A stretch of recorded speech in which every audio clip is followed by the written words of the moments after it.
Salut les amis, c'est Mike Tigra, bienvenue sur ma chaîne YouTube. On débute les vacances, on débute le mois de juillet 2022, l'été est là, j'espère avec beaucoup de chaleur. En tout cas, aujourd'hui, je vous retrouve avec une figurine haute en couleur. Haute en couleur, pourquoi? Parce qu'il s'agit d'une version originale Color Edition, donc vous le savez maintenant, typée manga. Alors, une figurine qu'on va bien entendu ranger dans la catégorie des previews. Il s'agit avant tout d'une nouveauté. Il faut savoir que cette figurine vient de sortir au Japon, donc vous ne pourrez pas malheureusement encore la trouver en version européenne sur le territoire européen. Il faudra attendre 1 mois, voire 2 mois. Alors, comme d'habitude, un énorme merci à la boutique NGS, New Generation Shop. Vous retrouverez le lien sous la vidéo. N'hésitez pas à y aller, c'est vraiment une boutique fantastique. Alors, vous y retrouverez énormément de choses. Très honnêtement, ça vaut le détour d'y aller. En tout cas, ça ne vous coûte rien d'aller y jeter un œil. Alors pour une fois, je vais annoncer ça en début de vidéo et pas à la fin parce que beaucoup d'entre vous, je peux le comprendre, ne regardent pas systématiquement les vidéos du début jusqu'à la fin et donc vous pourriez passer ce petit encadré, mais c'est très important pour moi. Laissez un commentaire, abonnez-vous à la chaîne, puis ça permet toujours de voir que vous vous intéressez à cette chaîne et que vous appréciez mon travail. Donc abonnez-vous, ça fera toujours plaisir. Allez, je pense qu'il est temps pour nous de passer à la découverte de ce personnage, donc Ikk du Garuda en version EX OCE métal, ouais, titre à rallonge, et on va s'amuser un petit peu. Allez, c'est parti, générique.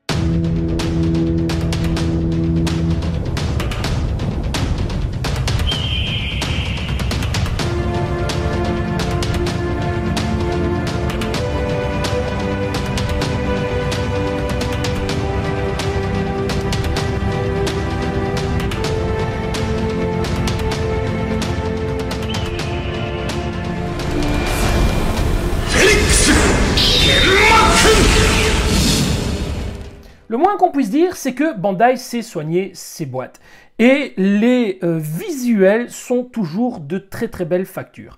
Alors ici, sur la face avant, on retrouve Garuda dans une pose très très neutre. Alors toujours ce regard masqué par les cheveux, donc c'est typique de Garuda ainsi que de son acolyte Minos. Et je trouve que c'est vraiment un signe très caractéristique des deux personnages.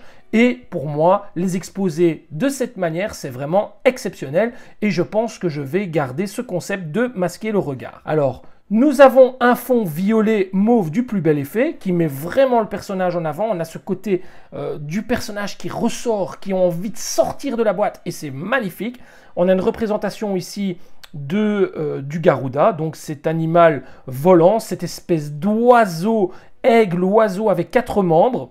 Nous avons bien entendu tous les logos, hein, donc que ce soit le logo Tamashii, Toei, EX Metal, EX, Bandai, le logo du gage de qualité ici. Alors j'espère que, contrairement à Minos qui m'avait causé pas mal de soucis, on n'en sera pas à ce stade avec ce Garuda.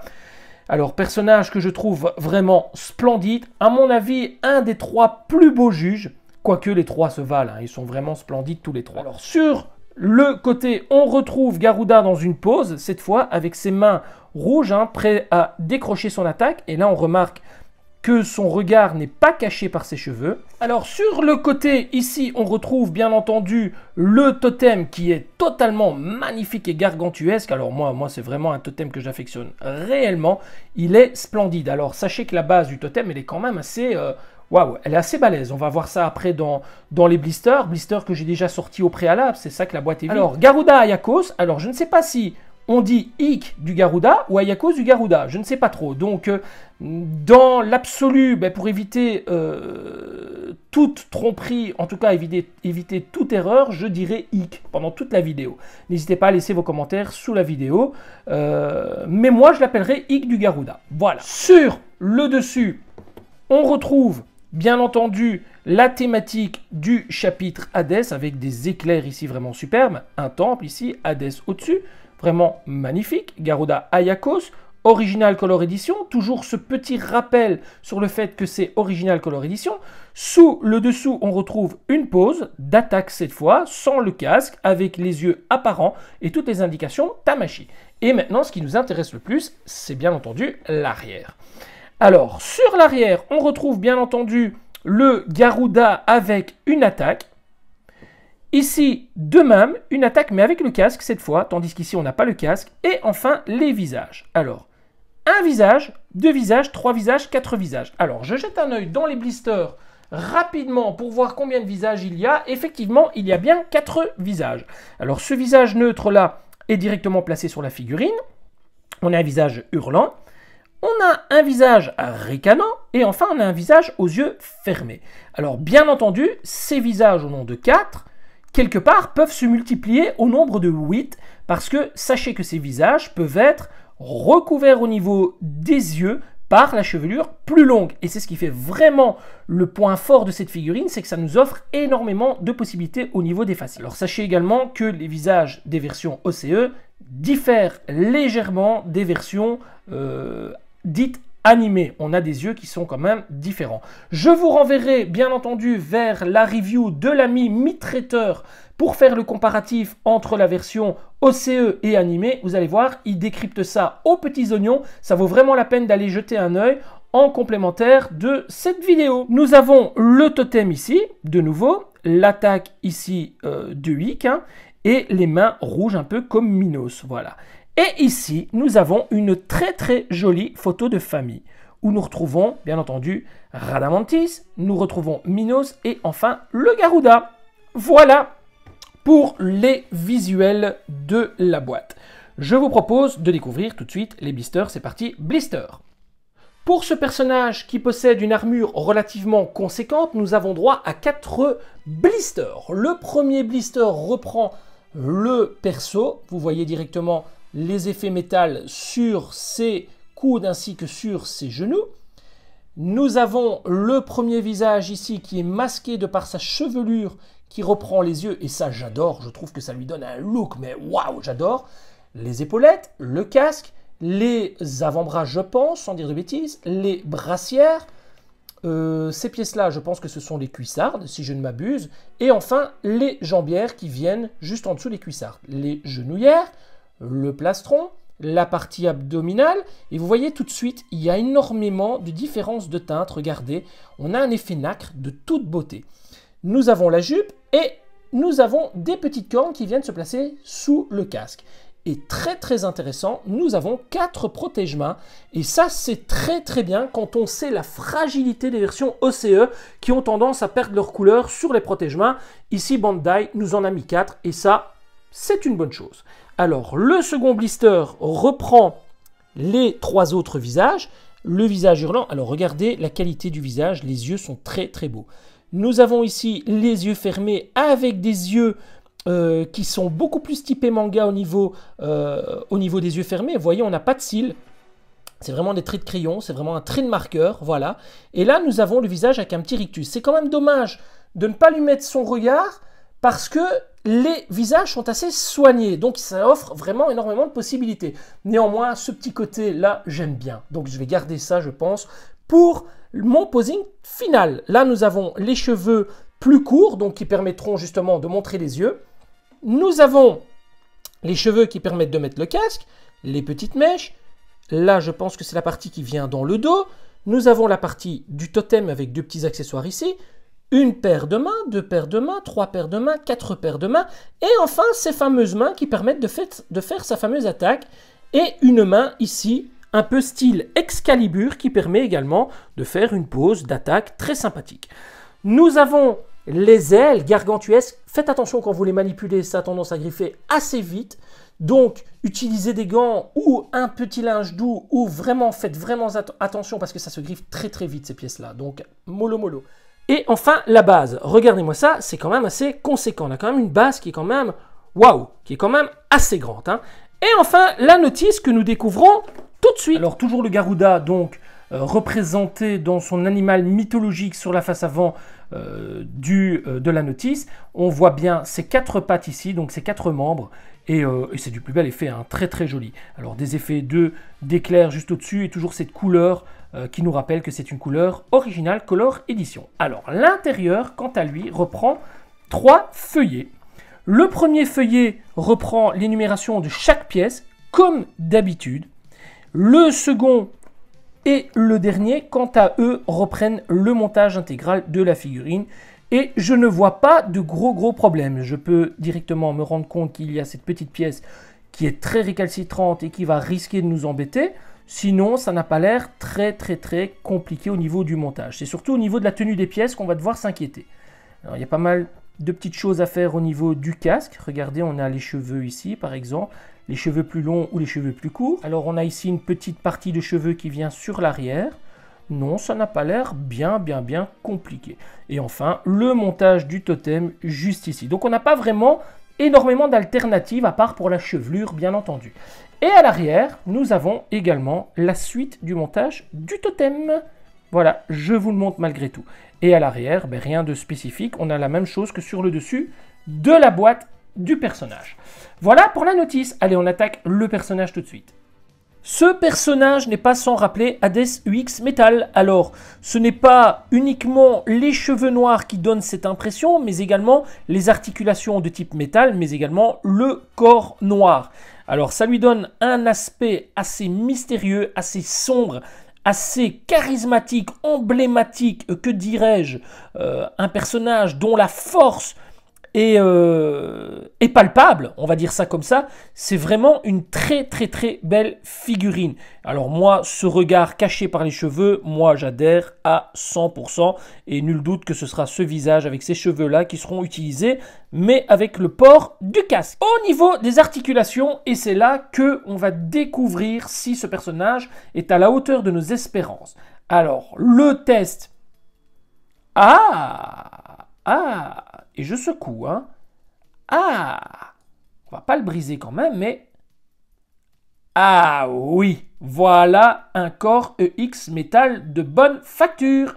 On n'a pas de souci d'articulation. Alors, je vais pas trop le manipuler et je vais conserver les articulations assez rigides pour le posing, mais c'est de bonne facture, ça ne bouge pas. Alors, le point négatif du Minos a été corrigé en ce qui me concerne. Les bras, pareil, très rigides.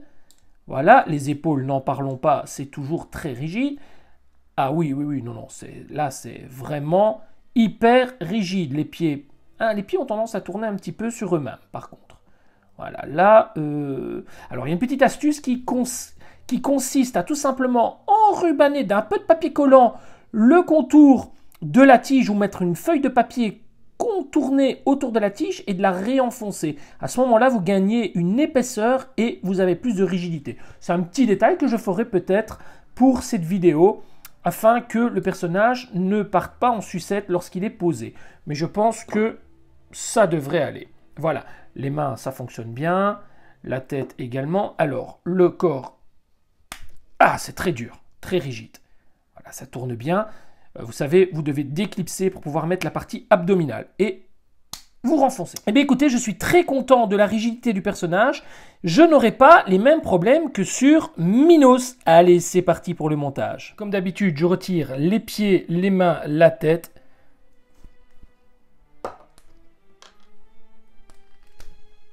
Et je lève les bras au ciel. J'attaque à présent la première pièce qui est la cuissarde. Voilà, on la monte bien haute. Voilà, très jolie pièce, hein. Alors, il y a pas mal d'huile.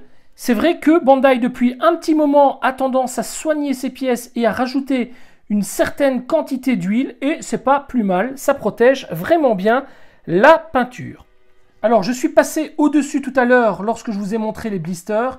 Ce sont les genouillères. Alors, on va venir la placer immédiatement. On l'enfonce et ça rentre très bien. Voici la partie basse de la jambe qui est en deux parties. On a une partie supérieure qui est en full métal, regardez-moi ça, avec les petits yeux rouges là-dessus qui sont du plus bel effet, les cornes, c'est vraiment une très jolie pièce avec énormément de différences de teintes. Moi j'aime beaucoup. Et enfin, nous avons une partie basse en full plastique, donc attention à la qualité de la peinture. Attention à ne pas trop la manipuler et ça vient se clipser. Alors, on va venir la placer immédiatement, très bien fichu. Et enfin, on va revenir placer le pied. Alors, parlons-en du pied, justement. Regardez-moi ça, le pied. Quel dessin. Super, avec ces deux petites pointes ici.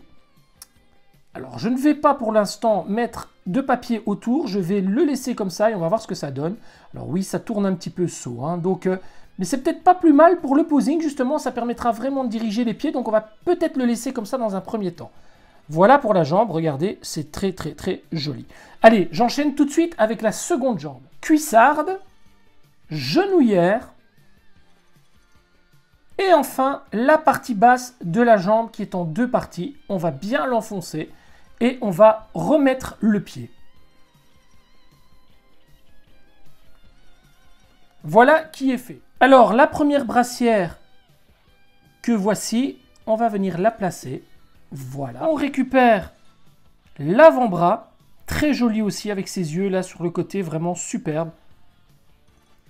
On va venir le placer. Ah, attention, il y a une petite pièce en plastique, a priori, voilà, qui a tendance à se retirer. Donc, attention aussi à cette pièce. Et enfin, on va venir placer le poing. Dans un premier temps, c'est le poing, comme je viens de vous le dire, qui va venir compléter ce bras. Et on verra dans la séquence posing pour changer les mains. Allez, on attaque le second bras. Même chose. Brassière. Avant-bras et enfin le poing.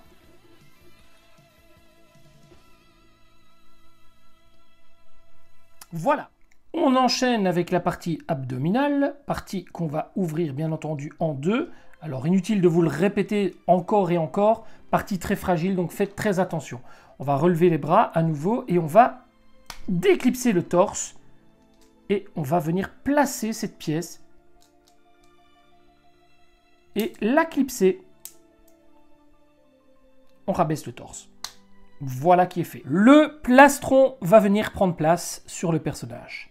Alors on l'ouvre par l'arrière et on va venir le placer de cette manière, assez simplement. Et enfin on va le fermer. Alors pour venir fermer ce plastron, il y a une petite pièce, vous voyez, pour éviter que ça ne berloque dans tous les coins. Il y a une petite pièce à venir mettre dans le dos, je vous la mets tout de suite.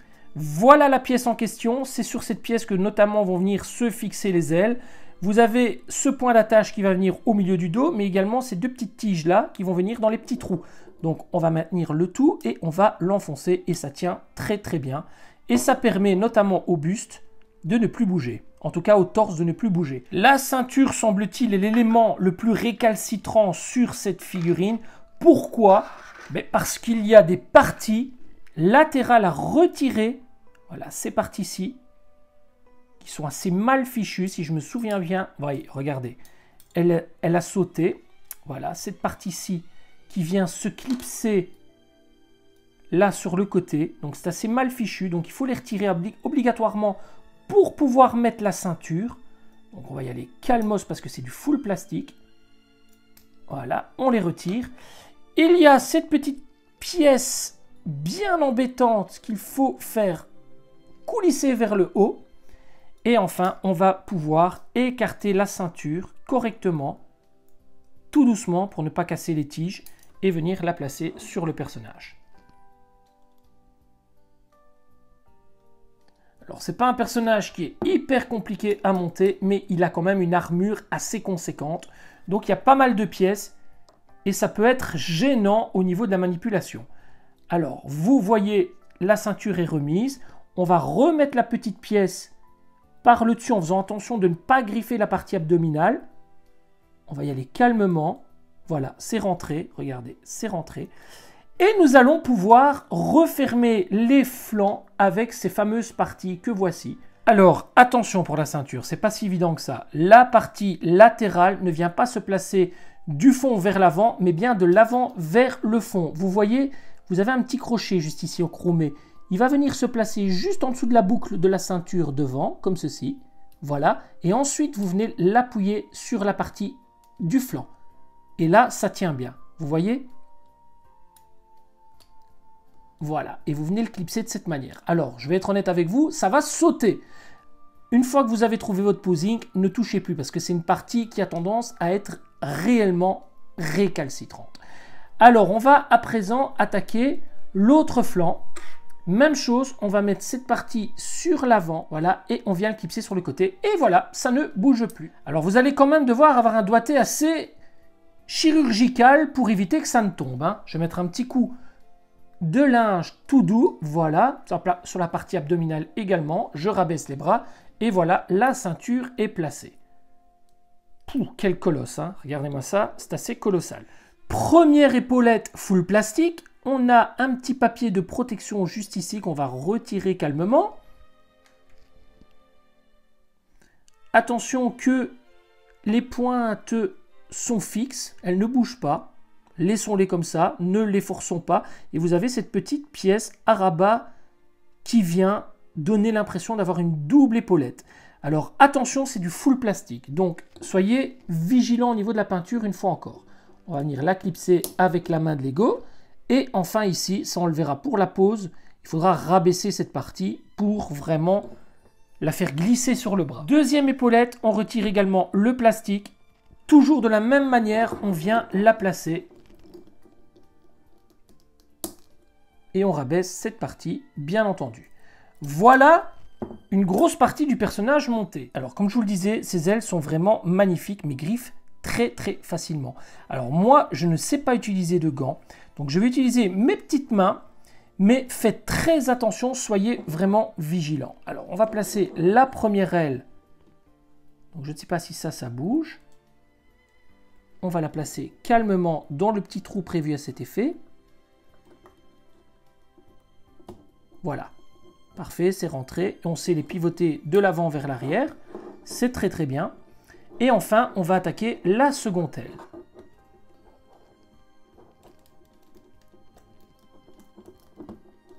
Et voilà. Alors le résultat est quand même assez violent, hein. Regardez-moi ça. Ah, vous voyez, la partie latérale de la ceinture est sautée. Donc, je vous le disais, c'est la partie qui va nous embêter le plus, notamment pour la séquence de posing. Il va vraiment falloir s'armer de patience, je pense, pour cette pièce qui va être réellement récalcitrante. Alors, on va la replacer. Voilà, ça s'est remis tout seul. J'ajuste le tout et je reviens dans quelques secondes. Après quelques minutes hors caméra à batailler pour pouvoir lui donner une position plus ou moins agréable à l'œil, j'en ai profité pour lui ajouter les protège-mains.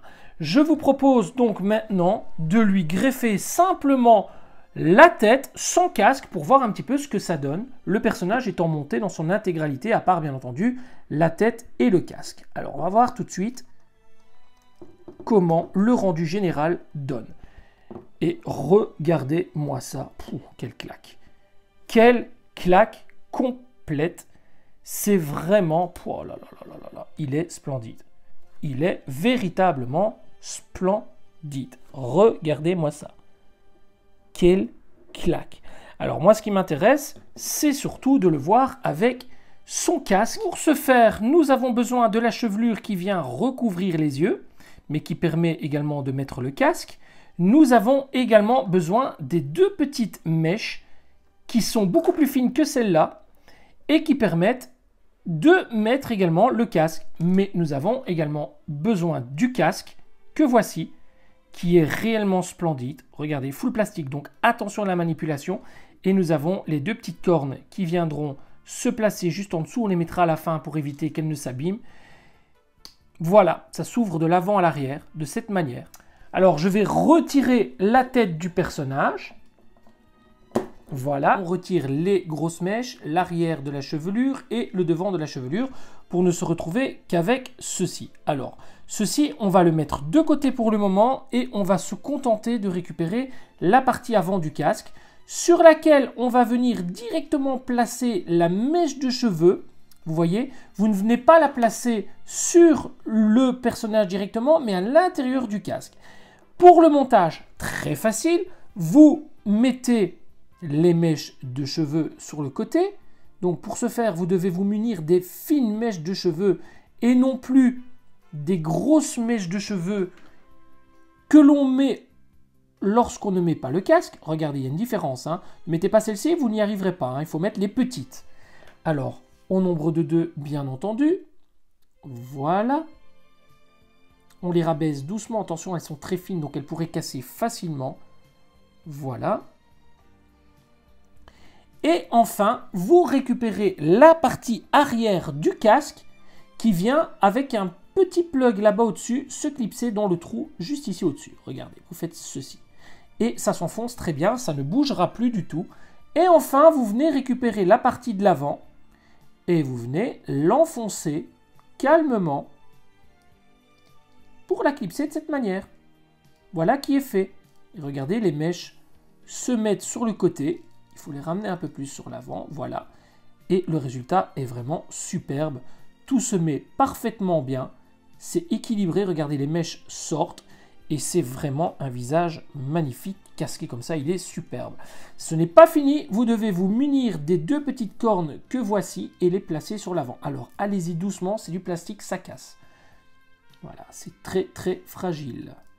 Voilà, les cornes ici au-dessus bougent.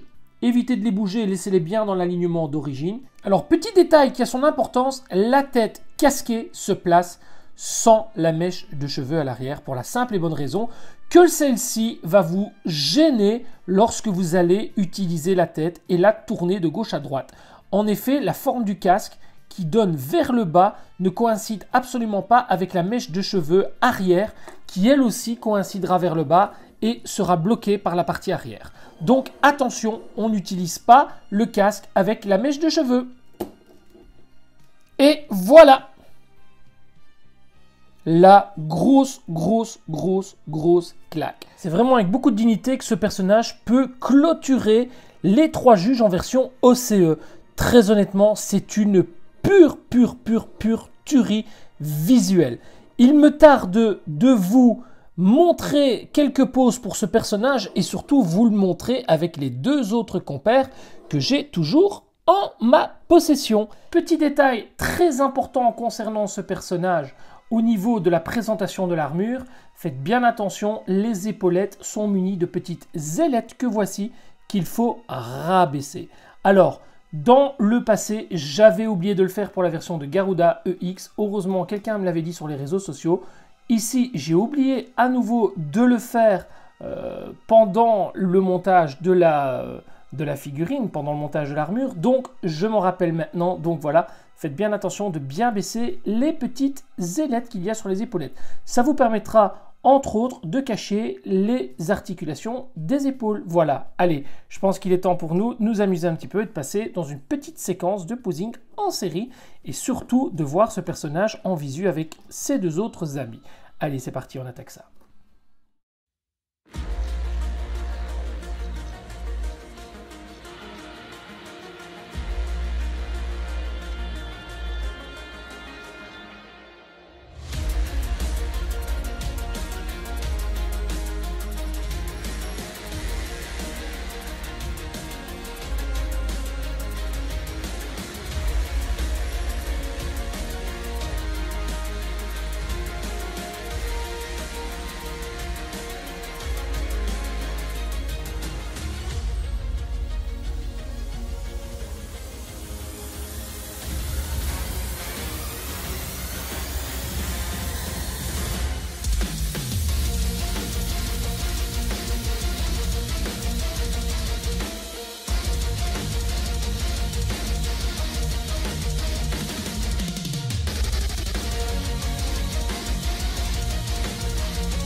Voilà, c'est ici que s'achève cette section de posing en série avec un très très beau visuel sur nos 3 juges en version EX OCE avec corps métal. Alors le rendu est tout simplement exceptionnel, on va pas se mentir, ce sont vraiment 3 belles pièces. Alors ces versions OCE sont splendides, mais ça ne veut pas dire qu'elles ne sont pas sans défaut. Je vous retrouve dans quelques secondes pour le débriefing de la vidéo et on va en parler de ce Garuda qui, contrairement à ce que vous pouvez penser, ne m'a pas laissé vraiment beaucoup de répit. Allez, c'est parti, on se retrouve pour le débriefing, les amis. Les amis, nous voici arrivés au terme de cette vidéo et nous allons débriefer sur ce hic du Garuda en version EX OCE avec un corps métal. Alors avant de débriefer, je voudrais juste dire ceci. Avoir un partenariat avec une boutique ne veut pas dire que vous devez absolument être à 100% d'accord avec le produit que vous présentez. Et cela ne veut pas dire que vous devez absolument l'aimer et le vanter pour en faire vendre. En tout cas, si c'était le cas avec la boutique qui me représente, je le rappelle, NGS, mais ça irait totalement à l'encontre de mes convictions et de mes principes et du principe même de cette chaîne, à savoir pas de langue de bois, on dit ce qu'on pense, on est avant tout là pour partager et pas pour vendre un produit. Et aujourd'hui, j'ai la chance, via cette boutique, d'avoir Yannick comme sponsor. Et Yannick me permet vraiment de dire ce que je veux et je l'en remercie parce que de toute façon, c'est comme ça et ce ne serait pas autrement, sinon je n'aurais pas de partenariat avec une boutique. Alors, pour résumer la situation, cette figurine, certes, elle est splendide, elle est magnifique, franchement, l'armure, la couleur, tout ça, c'est super. Par contre, premier point, hyper négatif. C'est peint au marqueur, ces figurines OCE. Je ne sais pas si Bandai les peint au marqueur, mais la couleur ne tient pas. Regardez, ça ne tient pas du tout. Alors, j'ai des pets de peinture sur l'arrière de la jambe, sur le dos, sur les bras, sur les épaulettes, sur les ailes, sur le casque. Partout. Aussi bien sur les parties en plastique, mais également sur les parties en métal. Alors, qui dit recolo, dit une recolorisation complète de la figurine. Là, je pense qu'ils sont juste passés au marqueur dessus. C'est catastrophique. Ça, c'est le premier point négatif. Deuxième point négatif, les pièces ne tiennent absolument pas. Les mains, c'est un vrai calvaire pour les enfoncer, les tourner ou quoi que ce soit. Elles vont tomber tout le temps. Le pan de ceinture, ça tombe tout le temps. Les petites cornes, que ce soit sur le casque, sur les pieds, sur les épaulettes, ça se barre tout le temps. Catastrophe. C'est une figurine, certes, qui est considérée comme une action figure. Donc, qui dit action figure, dit vous pouvez jouer avec, la modifier, etc. Ben non. Une OCE, vous la montez, vous lui trouvez la pose directement, vous n'y touchez plus. Si vous la manipulez, c'est du marqueur sur les doigts que vous allez avoir. Quand je dis marqueur, bien sûr, vous avez compris que c'est de la peinture. C'est une vraie catastrophe.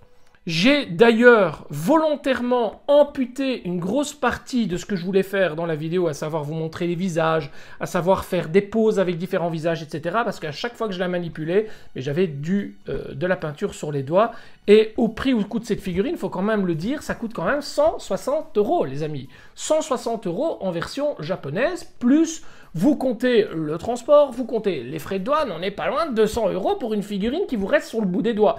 Alors, moi, très déçu des versions OCE. Je les trouve vraiment magnifiques. C'est une des raisons pour laquelle j'avais tout simplement arrêté également les versions Gold OCE parce que c'était une catastrophe au niveau des peintures, des plastiques, des plastrons, etc. Tout vous restait sous les doigts, c'était vraiment catastrophe. Alors, il y a quand même des points positifs malgré tout, c'est que l'ensemble des 3 personnages est sublime, c'est splendide, franchement, c'est magnifique. Le corps EX Metal est de bonne facture. On a vraiment une rigidité à toute épreuve. Ça, c'est le bon point. Mais j'aurais préféré avoir un corps un peu plus souple et une couleur un peu plus solide. Mais bon, on ne peut pas tout demander non plus. Et force est de constater qu'avec Bandai, c'est toujours l'un ou l'autre. Mais on n'a jamais quelque chose de top.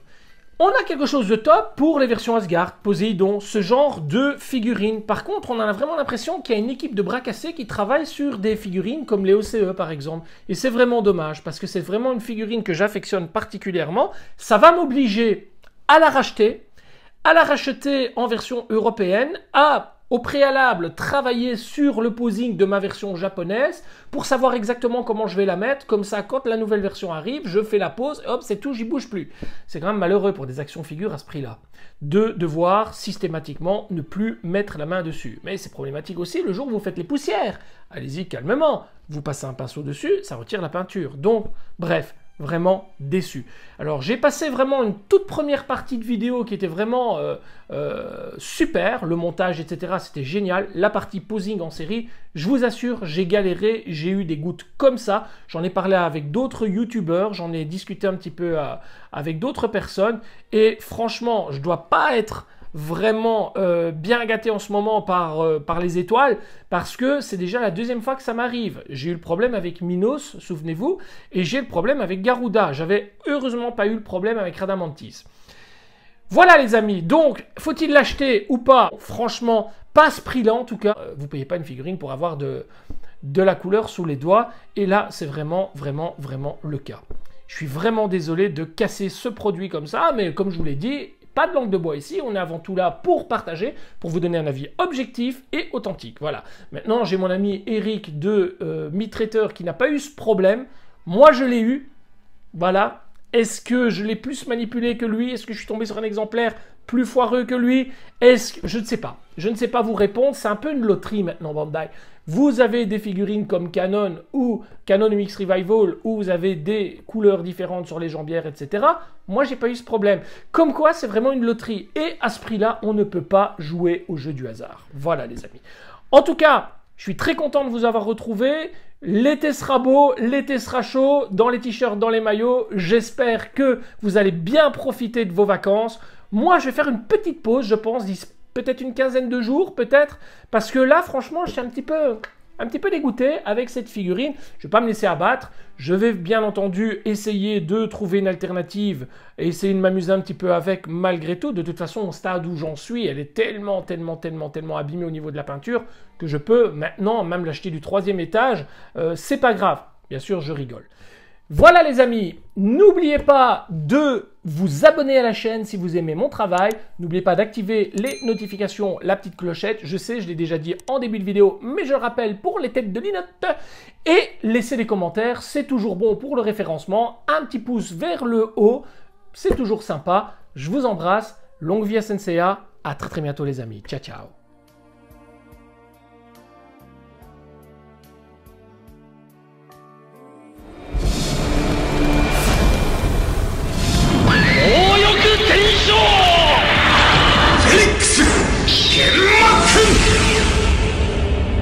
どうだ、地獄を見た感想は。